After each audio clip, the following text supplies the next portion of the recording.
Meet the famous Teddy Z tomorrow on 2, a salutary lesson in how to succeed in show business without really trying. Teddy Z, he's the man to see.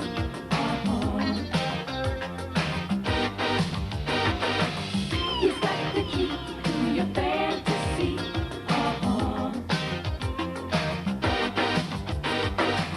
If you want your star on the boulevard, fortune, power, and fame, call Teddy, 'cause he... John Cries, the famous Teddy Z. Meet him tomorrow at 9. He's the man to see. You go far. And this is the full lineup tomorrow night, starting at 6 o'clock with the film Packing It In. Gary and Diana Webber leave the smog and grime of Los Angeles to return to the wild, only to find that it's not that easy.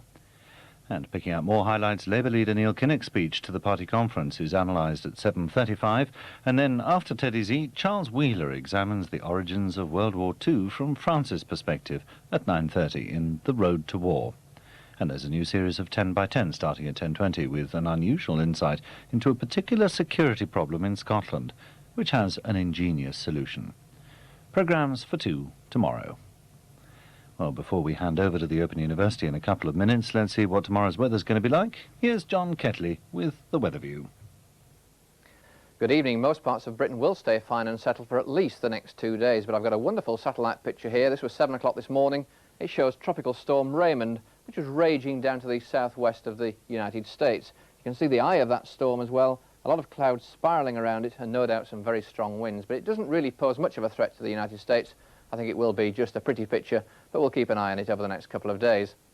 Now on the UK satellite pictures you can see the clear skies which came down across the country as the day went along. Not surprising then, southern parts of Scotland saw the best sunshine today, but eventually it did cheer up quite a bit over the Midlands and into southeastern parts of England.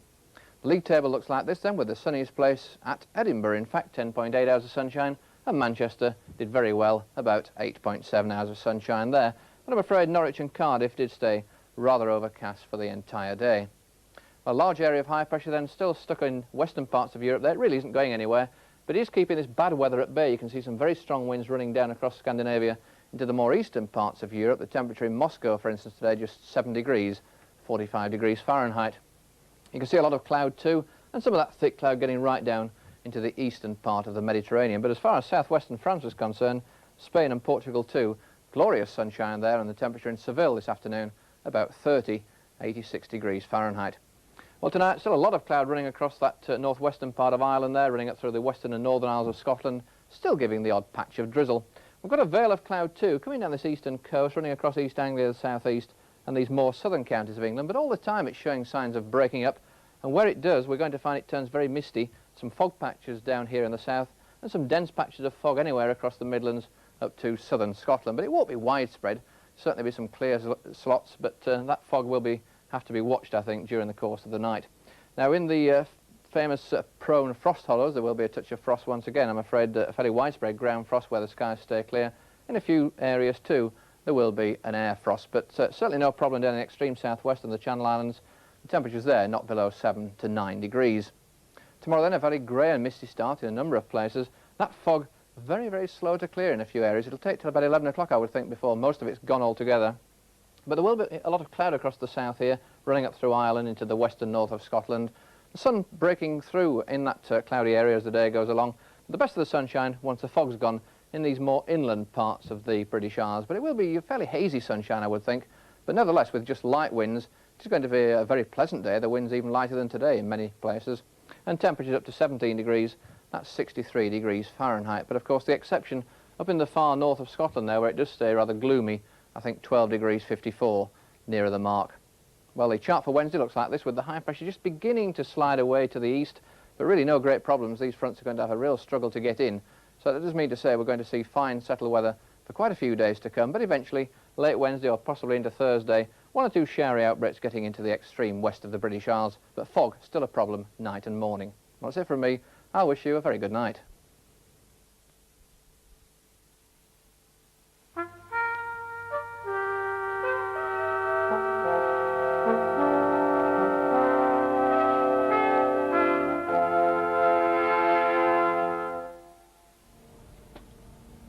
Welcome to the Open University.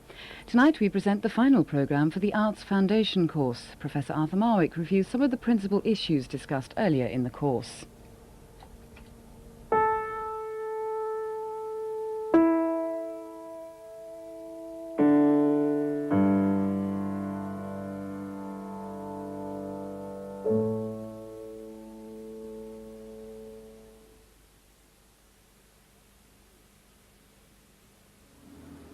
Perhaps when you were a kid, you believed, like me, that art was exclusively the product of individual genius, someone like Leonardo da Vinci or Raphael. Contemporary academic opinion has gone very much in the other direction, which is why Topic 5 in Part 2 of this course stresses the importance of cultural production and cultural consumption, and why we're particularly interested in the interrelationship between cultural artifacts and the society which gave rise to them. So in the last two clips, we've seen the way in which the development of a new working class is accompanied by the evolution of new cultural forms, brass bands using transcriptions of art music, opera and so on, and trade union banners. Right at the beginning of the programme, do you remember, we referred to more traditional forms of popular culture, the band playing Chevy Chase and the poem which was intended for recitation. We haven't been able to show you by any means all of the new cultural products consumed by the middle class, but we have given you some precise examples, and that's the final message.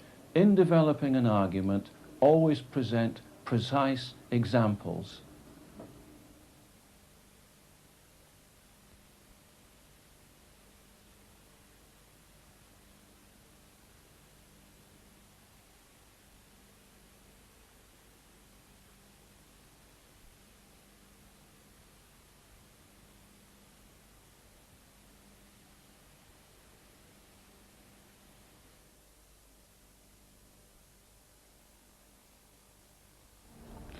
And that programme brings to an end the Arts Foundation course. Good luck with your exams.